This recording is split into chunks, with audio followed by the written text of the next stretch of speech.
Hello, hello, Wouter. How are you today? And where are you dialing from? Hello, Kate. Thanks for having me on your show. I'm dialing in from Manila in the Philippines.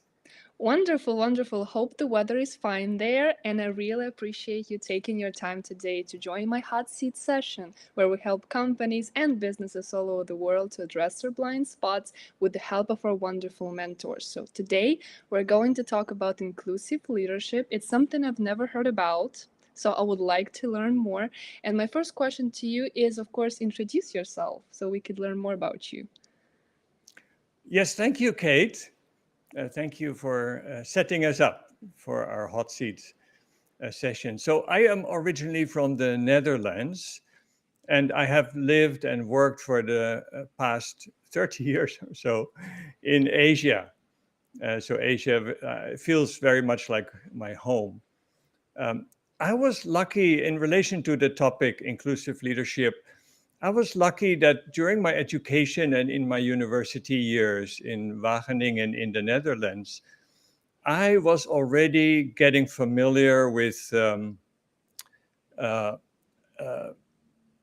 taking multiple perspectives on complex problems and to learn how to get people to collaborate on problems rather than solving problems just by yourself. So that I think really helped me later in my career with tackling complex challenges through collaboration.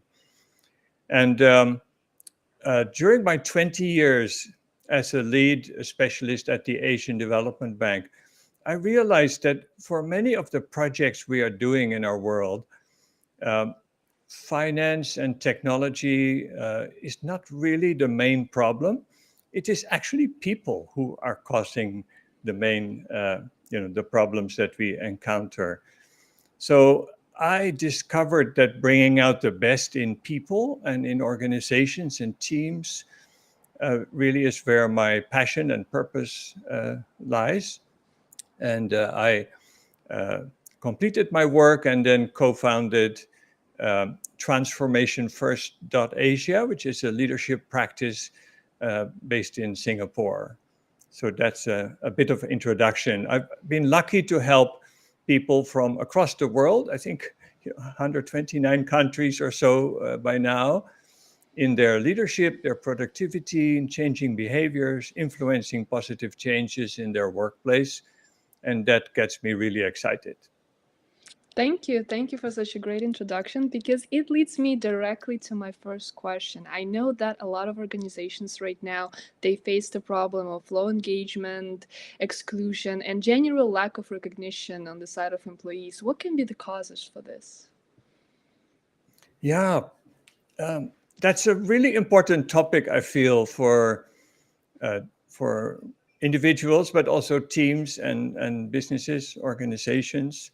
And I'm thinking of some cases. I'm thinking of a woman engineer in Vietnam from Gen Y, millennial, who left her job in less than a year because she didn't feel listened to. She didn't feel recognized. Um, I'm thinking of a Gen Z staff in Indonesia, a fresh graduate who uh, started withholding her best in her team because she didn't feel safe with the top down way her boss was treating the team. Um, I'm thinking about an executive, a Gen X executive in Australia who was so focused on her own performance and doing things properly and doing them very well that she didn't make time to meet with her upcoming talents. So they felt uh, excluded. And, from those examples, I'd say over the years, I've seen so many cases where teams and organizations have problems um, that we can bring back to the the disease of exclusion. That we are not sufficiently recognizing each other, not being open, but basically being full of ourselves. You know, mostly with good intentions, but still causing others to feel excluded. Well, as a Gen Z representative, I absolutely agree with you about this problem. And since we're talking inclusive leadership, please tell me more what it is and how it can potentially solve the problems I mentioned before. Yeah, so maybe just before we go further into inclusive leadership, let's just double click a little bit more on exclusion. So our neuroscience colleagues have shown a light that when we feel excluded in social situations, which is what happens in the workplace, but can also happen outside, uh, the pain, the injury that causes in our brain is the same as we encounter from a physical injury. So it's real pain, and our body will contract. We'll go into fight or flight mode to defend ourselves.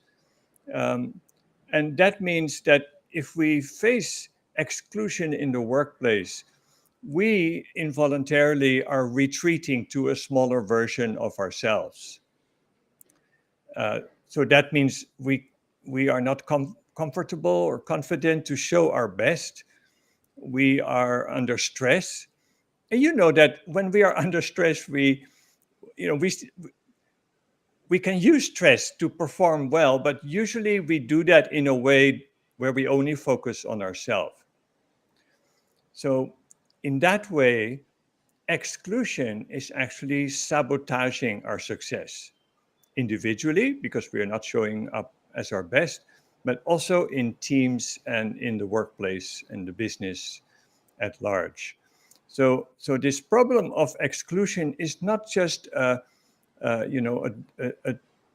something to tick off on the diversity and inclusion checklist. It goes fundamentally to how we operate, how successful we are. And we know that to be successful, we need well being. And in this generation now, it's really possible to talk about well being in the workplace. For the Gen Xers and boomers like myself, when we grew up and we became successful in our work, it wasn't really possible to talk about issues like well-being, burnout, stress. We just had to keep up our good face and work very hard and deliver the goods. Now, thankfully, that is much more open, so we can talk about it.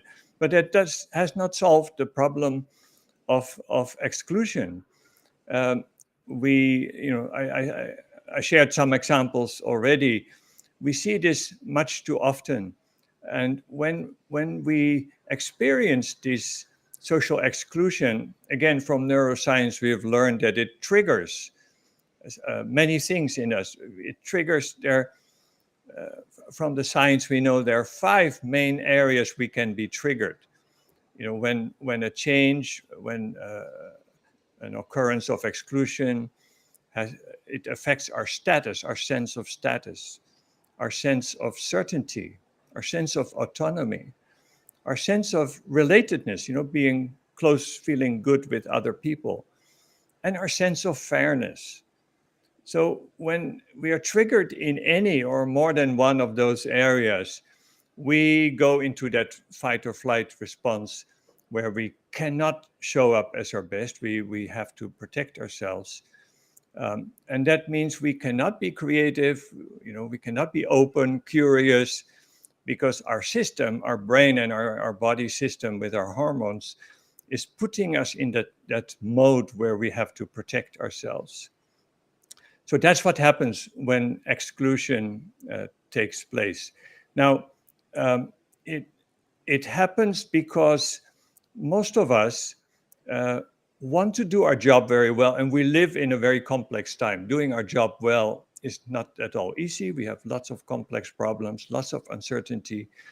So by focusing so much on our own performance, it's kind of natural that we don't pay enough attention and don't show up with the right behaviors towards the people around us. I believe that's one of the causes of the problem of exclusion. It's not that people want to be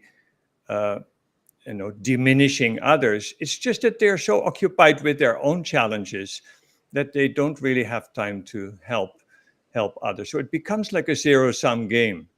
The zero-sum game is that putting all the efforts in your own performance and your own well-being and avoiding burnout and, doing your best often results that we don't have enough attention, empathy, compassion for others. And that's because our social emotional intelligence perhaps hasn't grown enough. We haven't really learned the leadership skills that would allow us to both serve ourselves and work with and serve the people around us.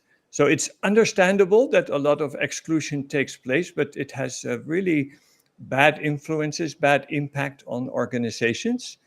And I would say most team tensions and conflicts in teams, they go back to somewhere an aspect of exclusion taking place. And nowadays, an additional factor there is that we have 4 generations in the workplace. We have Gen Z, the most recent ones to enter the workforce.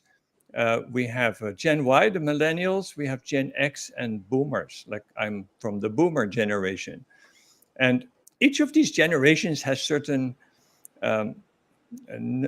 judgments, thoughts about each other. It's not very difficult to find out. It's easy to hear. Each of these generations has their strengths and their unique backgrounds and how they got to where they are, but they don't often listen to each other. And the loud complaints, and I think very right, from Gen Z and Gen Y that we often hear is that the older generations, so specifically Gen X and the boomers, are not giving them space, are not listening to them, are not recognizing them. So in my coaching work, I learned that we have basic needs as humans. And that includes water and food and shelter and love and other things. One of those basic needs also is being recognized. If we are not feeling a sense of recognition, belonging, that causes us a lot of stress, and that causes us to feel exclusion. And Gen Y and Gen Z are increasingly articulate to say that and to come out. So they're pushing for change, and rightly so. And that brings up this challenge. It's not just between younger people and older people, but it's specifically about those 4 generations who still have to come to terms with each other in most workplaces, to learn how to work together, how to respect each other, how to appreciate each other's contributions, and how to find new and creative ways to work together. So that applies in teams, it applies for the organization as a whole. And that's when I listen to my clients and to my colleagues who are also helping organizations, we see far too much of that. And that a lot of that can be brought back to this understanding of inclusion and exclusion. Thank you. So that was probably the definition of how to promote inclusive leadership, right? Which you've just mentioned. Yeah, now, well, I've touched and kind of explored, double-clicked on the problem that we have. But now, yeah, what would be a definition then of inclusive leadership? What does that mean? Because obviously we have to do something different.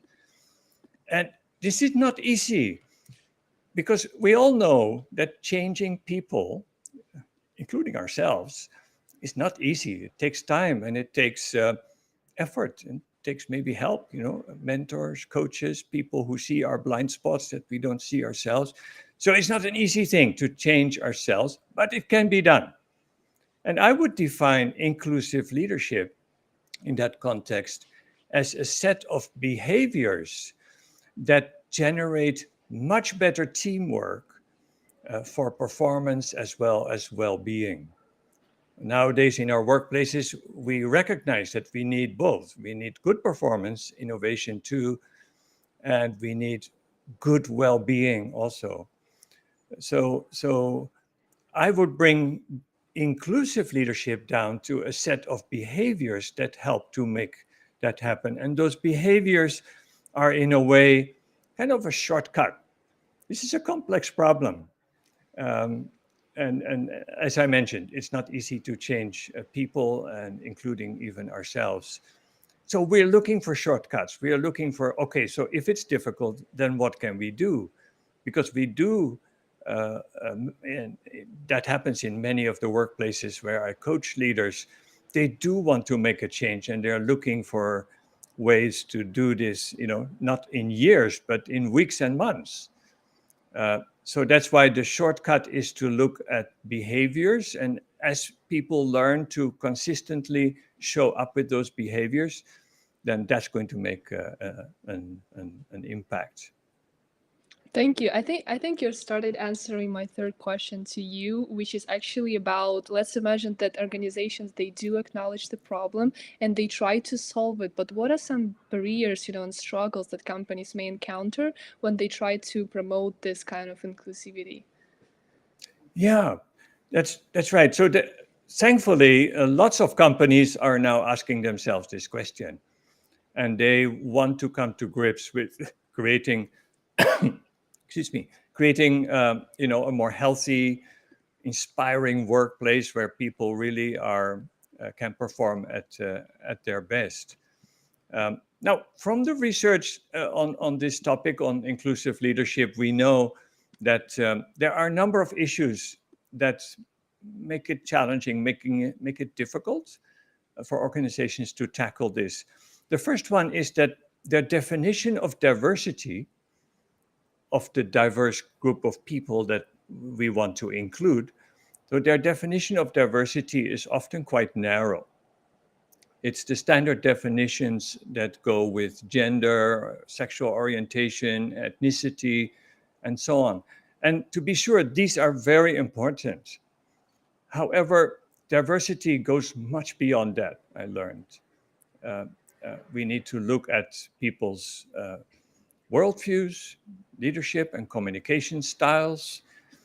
Everybody has their unique background of education, upbringing, and experience.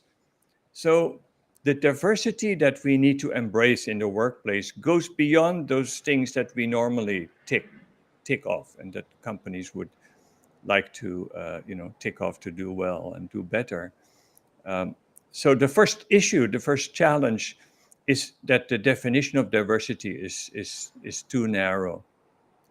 So we need to get to the real issues which go deeper.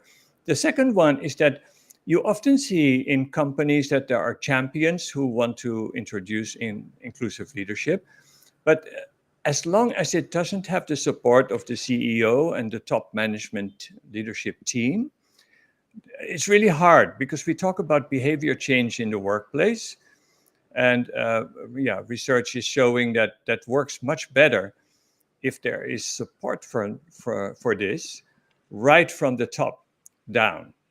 And if the CEO and the executives showed authentically that they are also working on this, then the managers and the staff down the line will be much more incentivized and empowered to do that too. So that support from the CEO and the top team is really important. And the third barrier is that, okay, so if a company then decides to do something about inclusive leadership, what do they normally do? Well, they organize a training. I call that bamboo or banana dilemma. Training is like a banana. We all love bananas. I think so.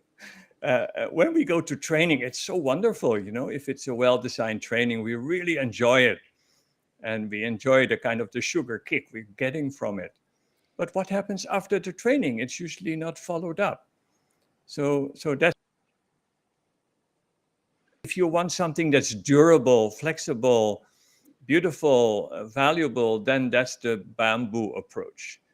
So one training is not going to solve it. It has to turn into a process with monitoring and follow-up to really get the success. So those are the three areas: limited definition of diversity, lack of support from the top, and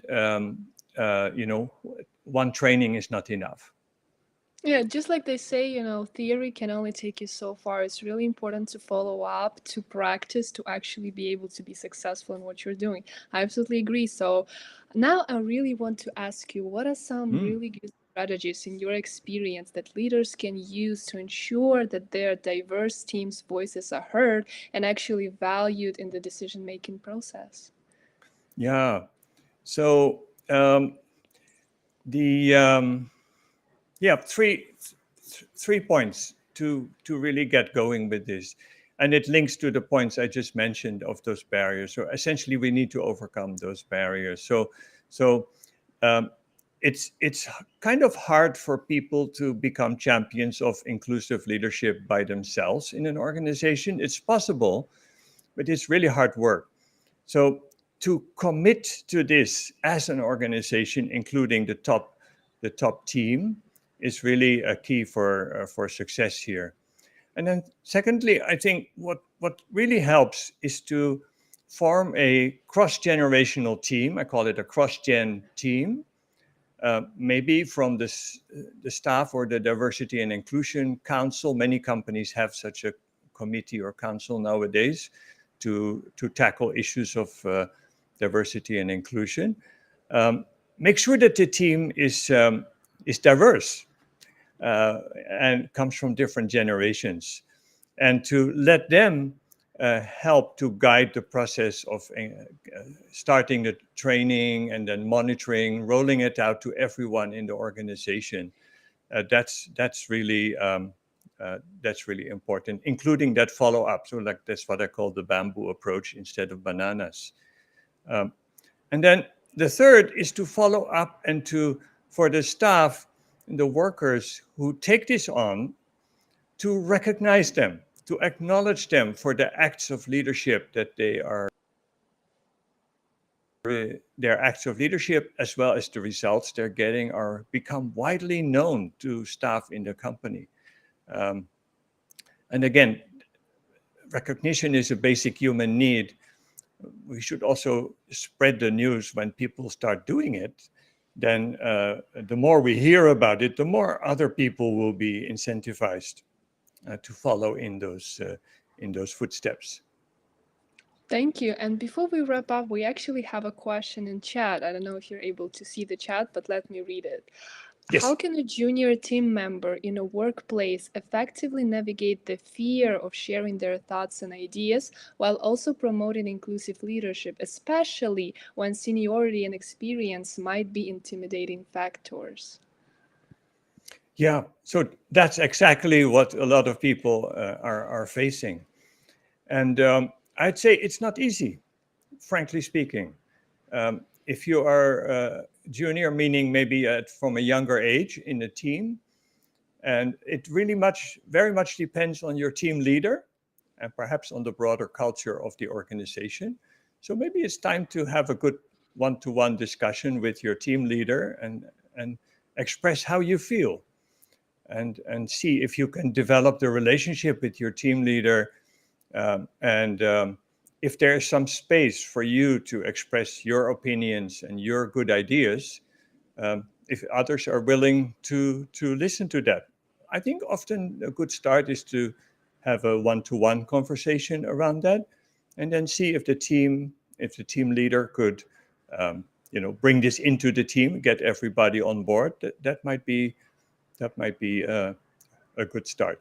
On the other hand, if you work in a team, sometimes I hear that is really like toxic, with deep conflicts and tensions and broken relationships and lots of pain and stress, then it's not easy to change that. Sometimes it's just better to move and to work, to select a place to work that is aligned with your values, or at least better aligned with your values, and where you can prosper better. So this is a deep-seated problem often in organizations and even in teams. So individuals can do something about it, but also should recognize their limits. And if it is really very difficult, maybe move to a place where they have a better policy and more training and more an enabling environment for this to happen. Yes, absolutely. As you said somewhere in the beginning, sometimes we really need to put ourselves first to focus on ourselves. And sometimes we Right. cannot solve the problem. We really need to. Thank you so much for the Yeah. answer, Wouter. That was really great talking to you today. I really appreciated your structured answers and I really enjoyed this session. And I hope Mm. if our audience did as well, I highly encourage you to check the caption and see how you can work with Wouter to solve your Yeah. own business problems. So again, thank you so much and have a And great day. yeah, and if you know, for those who are here now live, and for those who are watching the replay later, if your company has an interest in this, let me know. Just contact me on LinkedIn or through Gleek. We have a training that's called the 7 Ways of Inclusive Leadership that helps you to build those behaviors and start using them soon. Um, and you know, it's been shown to be effective. So I welcome your interest to see how we can work together in this area. And thank you, Kate, for having me on your show. Thank you. Thank you so much. Goodbye.